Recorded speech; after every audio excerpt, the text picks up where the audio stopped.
안녕하세요. 사연 채널 구독자님들. 저도 평소 채널 구독을 하고 사연을 전해 들으며 마음을 달래거나 위로받던 평범한 구독자 중 한 사람입니다. 이렇게 제 사연을 적어 보내게 되는 날이 찾아오니 많은 생각이 드네요. 주마등처럼 스쳐 지나가는 저의 시집살이가 여러분들께 한 줌의 즐거움이라도 되길 바랍니다. 저는 40대 후반의 여자예요. 늦은 나이도 아니지만 이른 나이도 아니고 결혼 생활을 벌써 15년 차에 접어들면서 결혼 생활에 대해서도 알 만큼은 안다고 생각하는 편이었습니다. 제가 결혼하고 지금까지 아이를 둘 낳았는데요. 정말 열심히 살았다고 자부하는 것이 지금껏 한 번을 쉬어본 적이 없어요. 아이를 낳고 나서도 바로 몸을 풀고 출근을 했었고, 첫째 말고 둘째를 낳았을 때에도 다를 건 없었습니다. 어떻게 보면 궁상맞게 살았다고 해도 과언이 아닐 만큼 하는 일과 벌어들이는 수입에 비해서 사는 건 참 힘들게도 살았네요. 왜냐면 저희 어머님이 저 쉬는 꼴을 두고 보지 못하셨거든요. 제가 결혼하면서도 시어머니께 들은 유일한 칭찬이 바로 밖에서 일하는 여자라는 것이었습니다. 밖에서 일을 하며 맞벌이로 돈을 벌어온다는 것에 대해서 어머님은 크게 만족을 하셨어요. 정작 본인도 밖에서 일을 해본 적이 없는 분이셨는데 며느리만큼은 돈 버는 사람으로 드리고 싶었다고 자꾸 말씀을 하시더라고요. 저희 남편이 혼자 고생해서 집에 돈을 가져다 바치는 꼴은 두고 못 본다면서 말입니다. 시어머니랑 시아버지는 꽤나 검소하게 사는 분들이셨습니다. 태생이 검소해서가 아니라 가진 돈이 없어서 검소하게 살 수밖에 없으셨던 거죠. 열악한 환경에서 힘들게 키운 아들인데 그런 아들이 장가를 가서 마누라한테 돈을 퍼다주는 꼴은 두고 볼 수 없다며 꼭 일을 열심히 하라더군요. 결혼식장에 들어가서 시어머니로부터 덕담을 듣는 그 타이밍에도 어머님께서는 일도 열심히 오래오래 하고 라는 말을 가장 첫마디로 들었답니다. 결혼식 날에도 일타령을 하는 분이셨는데 평소에는 오죽하셨을까요? 평소 어머님과 나누는 대화라고는 일을 하는 것, 그리고 그렇게 일을 해서 얼마나 버는지에 대한 것들 뿐이었습니다. 승진을 할 때가 되었는데 아직 소식이 없냐는 말을 해가며 평소에는 안 하던 안부 연락을 먼저 하는 경우도 많았고요. 승진이라도 정말 했다고 하면 아주 좋아라며 난리를 떠셨죠. 그러다 급 정색을 하면서 돈을 아끼라고 혼수를 두곤 하셨고요. 이 모든 것들이 주제넘는 어른의 잔소리인 것만 같아서 듣기 싫은 적도 많았습니다. 솔직히 말하면 어머님 입에서 일 얘기가 나올 때마다 화딱지가 날 정도이기까지 했죠. 하지만 이런 어머님을 영 이해하지 못하는 건 아니었어요. 제가 시어머니께 다달이 용돈을 보내드리고 있는 장본인이었거든요. 결혼 전까지만 하더라도 여유가 없으시니 검소하게, 그리고 큰돈을 만져보지도 못하며 형편대로 사는 줄 알았습니다. 그러니 결혼을 하면서도 그 오래전부터 웬만한 건 제가 절반 이상 지분을 부담했을 정도로 돈을 썼죠. 집을 해가는 것도 남편이랑 반반 부담을 했는데 막판에 남편이 돈이 모자른다고 하길래 제가 급하게 친정에서 돈을 빌리기까지 했었고요. 그 바람에 지금 사는 집도 제 명의랍니다. 당연히 결혼하고 생활비 관리는 제가 했고, 결혼하고 2달 정도 지나자마자 시어머니가 용돈을 요구하길래 그때부터 지금껏 다달이 적게는 30만 원에서 많게는 100만 원까지 쥐어드렸어요. 평상시에는 적게 보내드리는데 생신이나 특별한 경조사라도 있으면 더 챙겨드릴 수밖에 없었습니다. 어머님이 그걸 원하셨으니까요. 그리고 그때부터였어요. 어머님의 씀씀이가 갈수록 커지기 시작한 게 말이죠. 형편이 좋지 못한 분이니 제가 용돈을 드리면 그걸 최대한 아껴가면서 알뜰하게라도 쓸 줄 알았습니다. 그러니 처음에 용돈을 당당하게 요구하실 적에도 알아서 어련히 잘 쓰려나 싶어서 노약자 거두도 용돈을 드렸죠. 하지만 이게 참 갈수록 부담스럽고 또 화가 나더라고요. 시어머니의 태도를 옆에서 보고 있자니 말입니다. 받는 용돈이 부족하다는 소리도 아낌없이 뱉어내셨고요. 아이를 하나 둘 더 낳고 키우며 나가야 하는 돈이 너무 많아져 저희 집안 가계부를 쪼는 와중에도 어머님은 당신 용돈 타령을 하셨어요. 부담스럽다고 솔직하게 말씀을 드려도 제가 같이 돈을 벌어오지 않냐는 이유를 들먹이며 나몰라라 하셨답니다. 그러니 지금까지 세월이 15년이 되었는데도 불구하고 어머님은 단 한 달도 빼먹지 않은 채 용돈을 받고 계시네요. 지금껏 어머니께 보낸 금액만 하더라도 적은 돈은 분명 아니고요. 그러다 제가 올 초부터 시어머니 길들이기 작전을 시작했습니다. 도저히 이대로는 평생 살지 못할 것 같았거든요. 아이들은 자꾸 더 커가고 곧 있으면 대학도 들어가야 할 텐데 시어머니가 한두 푼을 요구하는 것도 아니고 매달 본인 꼴리는 대로 달라고 보채기만 하니까 걱정이 태산이었습니다. 그리고 무엇보다 금전적인 부담감 때문에 힘들기도 했네요. 남편이랑 제가 정년보장이 되는 직장이 아니어서 이런 걱정을 할 수밖에 없었고 먼저 남편과 상의를 했습니다. 아주 오랜 시간을 말이죠. 코로나가 터지면서는 언제 잘릴지 모른다는 부담감이 더 커져서 남편을 더 적극적으로 설득해 왔고요. 그렇게 저희는 얼마 전부터 시어머니께 드리는 용돈을 20만 원으로 줄였어요. 지금도 절대로 작은 돈이 아니라고 생각을 하고 아이 둘을 키우는 4인 가정에서 시부모님 용돈으로 이만큼이면 할 만큼 하는 중이다 싶었습니다. 저희 부부 결혼하며 아무런 금전적 도움도 주질 않으신 분들이셨는데 다달이 20만 원을 보내드리는 것이라면 자식돌이는 다 한다 싶었던 거죠. 그렇게 금액도 대폭 줄였고 더 이상 있는 대로 퍼줘가면서 살 수 없으니 받는 돈은 최대한 아끼며 쓰시라 진심으로 충고도 드렸어요. 당연히 시어머니 표정은 똥 씹은 표정 마냥 좋지가 못했지만 별 수 없었습니다. 아름다운 거절은 없듯이 이 정도는 제가 감당해야 하는 몫이다 싶었죠. 그래서 어머님이 얼만큼 기분 나쁜 티를 내던 말던 크게 상관하지도 않았고 오히려 뜻을 굽힐 일이 없다는 단호한 표정만 지어 보였습니다. 그렇게 시작을 잘했다고 생각했어요. 그런데 그때부터 어머님이 세이지기 시작했답니다. 불필요한 일을 만들어가면서 돈을 타내려고 하기 시작한 거예요. 갑자기 멀쩡하던 밥솥이 고장이라면서 밥솥 살 돈을 달라고 하질 않나. 평소에는 전자파 나온다는 소리를 해가면서 전자레인지를 잘 쓰지도 않더니 갑자기 집에 있는 전자레인지를 새 걸로 바꿔야겠다면서 새 걸 살 돈을 달라고 하기도 하셨습니다. 한 달에 한 번씩 용돈을 받으면 그걸로 모아다가 필요한 걸 사라며 당연히 거절을 했죠. 아껴 쓰시라고 용돈을 드리는 거니 더 달란 말 좀 그만하라고 신세 타령도 했습니다. 시부모님 잘못 만나 내가 이날 이때껏 내 부모도 아닌 분들께 얼마나 갖다 바치고 있는 거냐면서 힘들어 죽겠다 하소연도 한참을 해봤어요. 이렇게라도 하면 조금이라도 우리 돈 쓰는 걸 아까워해 주실 줄 알고요. 하지만 그런 반응은 잠시뿐이었어요. 당신 아들한테는 돈 달란 말을 한마디도 안 하면서 제 앞에서는 돈 없단 소리를 잘만 하고 사는 것이 정말 미워 죽겠었습니다. 남편이 생활비는 괜찮냐 물어보면 니들이 그렇게 고생해서 벌어다 오는데 이 정도면 충분하지 라며 이해심 많은 티를 내곤 하셨는데요. 제 앞에서만 서면 돈이 더 필요하단 말을 반복해가며 저를 힘들게 하셨죠. 이중적인 태도 때문에 저는 더 승질이 날 수밖에 없었던 거고요.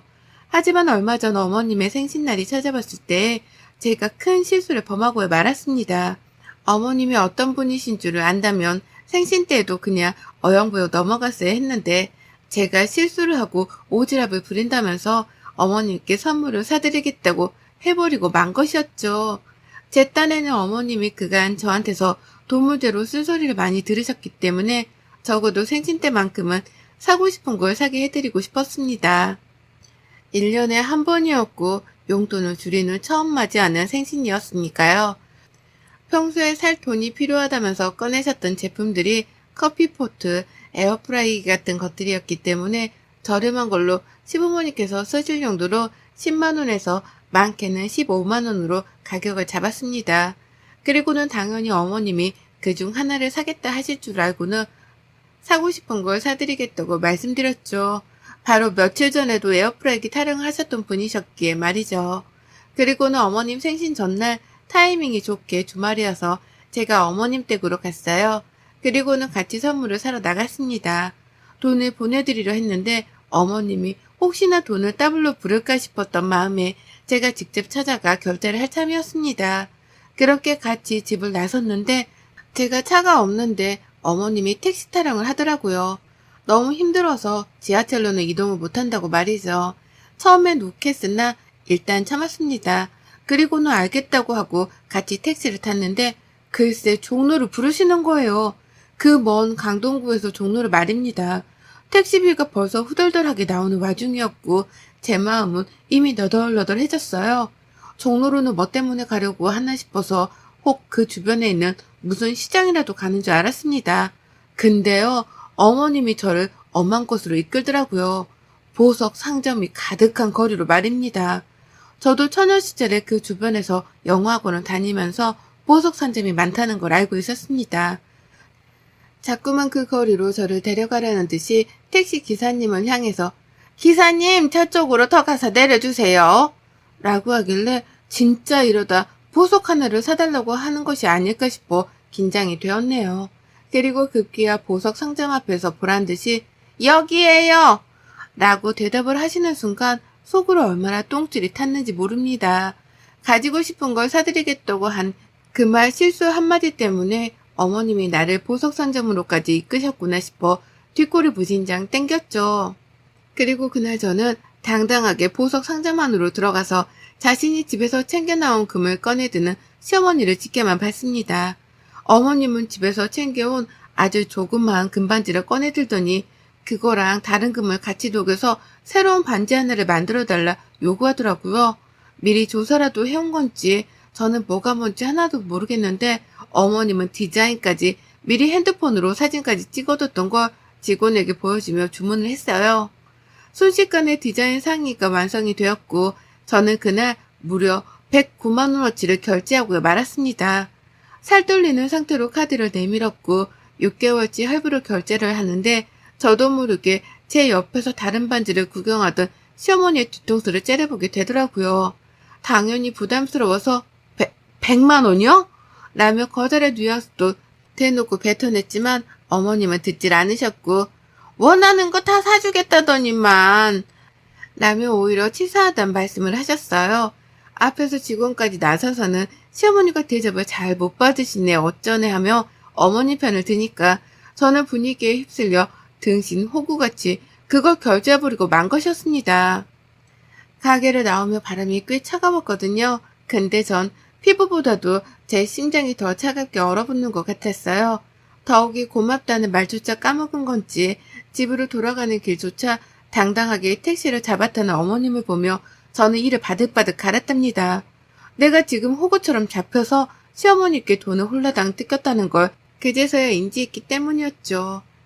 그간 용돈 좀 더 달라고 힘들어 죽겠다는 소리를 하셔도 잘 버텨가면서 20만 원씩만 쥐어드리고 있었는데 이렇게 허무하게 돈 100만 원을 긁어버렸다니 저 스스로가 너무 한심하고 바보 같아서 수치심까지 밀려 들어오는데 이걸 해결할 방도는 딱 하나뿐이더라고요. 바로 시어머니께 당한 만큼 똑같이 갚아주는 것이었습니다. 제가 할 수 있는 건 그것뿐이었어요. 그래서 계획을 세우고 실행에 옮겼죠. 무슨 코미디 한 편 찍는 것 마냥 시어머니를 상대로 제 딴엔 피해 복수를 감행했습니다. 100만 원의 보석값을 결제해드린 후 저는 이전과는 달리 아주 살갑도록 시어머니께 연락을 취했어요. 보석을 사드렸는데 어머님이 너무 좋아하던 모습을 보니 죄송한 마음이 컸다면서 앞으로는 어머님께서 필요하신 게 있으면 제가 좀 더 제 지갑을 열어서라도 쓰고 베풀며 살겠다 개소리를 시전했죠. 한마디로 마음에도 없는 말이었는데 입에 버터를 발라가면서까지 시어머니께 아부를 떨었던 겁니다. 하지도 않던 아침 인사 전화를 하질 않나, 돈도 필요한 건 없는지 남은 용돈을 묻질 않나, 어머니 입장에서는 제가 갑자기 왜 이러나 싶어서 정신이 나간 줄 아셨을 거예요. 하지만 제가 다른 것도 아니고 돈이 더 필요하지 않냐면서 안부 연락을 해오니 어머님도 싫진 않으셨는지 매번 장황하게 대화를 나눠가면서 꼭 마지막엔 돈이 모자란다 소리 덧붙이셨어요. 그리고 전 침묵을 쌌던 중 어머님께 밥을 사달라 했죠. 용돈을 올릴지 말지에 대해서 생활비 내역도 따져보고 어머님이 뭘 더 필요로 하시는지에 대해서 들어보며 서로 많은 대화를 나눠보자면서요. 제 의도가 먹혔는지 어머님은 너무나 행복해하면서 아이고 밥 한 끼는 내가 얼마든지 사주지 라고 하며 당장 약속을 잡으셨습니다. 그리고 저는 그날 바로 먹고 싶었던 식당이 있었다며 시어머니 집 근처 고깃집을 예약했죠. 소고기집을 예약하면 겁이 난다고 안 나오실까 싶어 일부러 돼지고기집으로 예약을 했고요. 그날부로 저는 단 이틀 동안 미친 듯이 머리를 쥐어짜면서 핸드폰을 만져댔습니다. 저의 작전은 제 모든 친정 식구들을 그 돼지고기 식당으로 부르는 것이었으니까요. 한 사람도 빼먹지 않고 모조리 다 연락을 취했어요. 저희 여동생 부모님은 물론이고 이모들이랑 이모부들까지 가깝게 지내는 사람들만 연락을 먼저 취했는데도 벌써 사람 인원이 10명을 훌쩍 넘기더라고요. 다들 성인인데 한 사람당 1인분씩 먹을 것도 아니었기 때문에 지불해야 할 돼지고기 값만 최소 10인분이 넘어갔고요. 거기에 어린애들까지 더해서 참가를 한다고 하니 추가로 나갈 밥값에 찌개값, 그리고 술값에 냉면 등등 부가적인 음식값까지 나갈 돈 목록이 한가득이었답니다. 너무너무 좋았어요. 작전이 성공적으로 흘러가고 있었으니까요. 그리고 약속 당일날 저는 일부러 저희 친정 식구들을 30분 정도 늦게 불러냈습니다. 식당 예약을 인원에 맞게 하기는 했으나 주변 테이블을 비워두기만 할 뿐 아무 말도 안 했어요. 시어머니는 제가 식당 예약을 한 줄도 모른 채 식당 장사가 안 되는가 보다 하면서 남의 집 가게 걱정을 하셨고요. 본격적으로 저한테 용돈이 모자라는 이유에 대해서 설명을 하느라고 입이 닫힐 새도 없이 말을 주절거리셨답니다. 그리고 이 모든 대화가 절정으로 흘러가고 시어머니의 입에서 다달이 적어도 40만 원을 줘야 한다는 요구가 튀어나온 순간 우르르 몰려들어왔습니다. 저의 든든한 편들이 말입니다. 하나둘 제 이름을 부르면서 저 멀리 입구에서부터 걸어 들어오는데 시어머니의 표정이 파르르 떨리더라고요. 자연스럽게 제 옆에 테이블에 앉다 못해 중간에 나타난 저희 친정 부모님이 저랑 시어머니가 앉아있는 테이블에 같이 앉자 시어머니는 도대체 이게 뭔 일인지를 모르겠다는 듯이 벙 쪄버리셨죠. 그리고는 제 입에서 오늘 저희 어머님이 쏘는 날이니까 드시고 싶은 거 마음껏 드세요.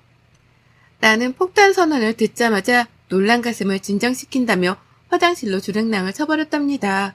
도망치는 게 아닌가 싶어 걱정은 했으나 그 이상의 걱정은 필요 없었죠. 제가 벌써 시어머니 쓰는 카드를 제 돈에 들고 있었거든요. 바보 같은 시어머니께서 며느리한테 용돈을 더 받으러 나왔다고 신이 나셔서는 제 입에서 돈을 더 드리겠다는 말이 나오지도 않았는데 혼자 지갑에서 카드를 꺼내셨어요. 그리고는 영수증 위에 카드를 올려놓고 이걸로 결제한다며 마음껏 먹으라 하셨죠. 자신이 카드를 밖에 꺼내놨는지 기억도 못한 채 혼자 마음을 진정시킨다고 화장실로 도망치시는데 뒷모습을 보니 딱 제발저러서 도망치는 도둑놈 같았습니다. 저도 없는 양편의 어머님께 이런 짓을 하는 게 조금은 죄송스러웠지만 저도 똑같이 이런 상황을 며칠 전 겪었는지라 어머님께 가르쳐드리고 싶었어요. 남의 돈을 쉽게 쓰려 하는 게 얼마나 큰 상처를 주는지에 대해서 말입니다. 그 상대가 다른 사람도 아닌 가족인데 가족의 돈을 쉽게 쓰려 하는 게 얼마나 서로에게 피해를 주는 일인지에 대해서 말이죠. 저희 친정 식구들은 모조리 다 테이블에 자리 잡고 앉아서는 저마다 고기를 주문하고 난리도 아니었어요. 직원 3명이 갑자기 붙어나와 주문을 받을 정도로 갑자기 가게가 인산인해를 이뤘고 시어머니는 모두가 주문을 마칠 때쯤에 화장실에서 기어 나오더라고요. 그리고는 곧장 저를 밖으로 불러내셨습니다. 표정이 흡사 화장실 안에서 대성통곡을 하기라도 한 듯이 얼어붙어 있더라고요. 무슨 말을 꺼내려나 싶어 아주 호기심 가득한 표정으로 시어머니를 따라 가게 밖을 나섰는데요. 어머님이 자기 카드를 찾더라고요. 내가 아까 꺼낸 거 있잖아. 그거 돌려줘. 내 카드 돌려달라고. 라고 하며 화를 내 저도 물었습니다. 아니, 저 먹고 싶은 대로 사주신다면서요. 그래서 친정 식구들까지 불러 다 같이 기분 좋게 나눠 먹자고 한 건데 뭐 문제 있나요? 라고요. 어머님은 속이 답답한지 자신의 가슴을 쳐가면서 따졌어요. 아니, 내가 언제 네 친정 식구들을 사준다고 했냐. 내가 너 사주겠다고 부른 건데 네 식구들까지 우르르 데려오면 어떡해.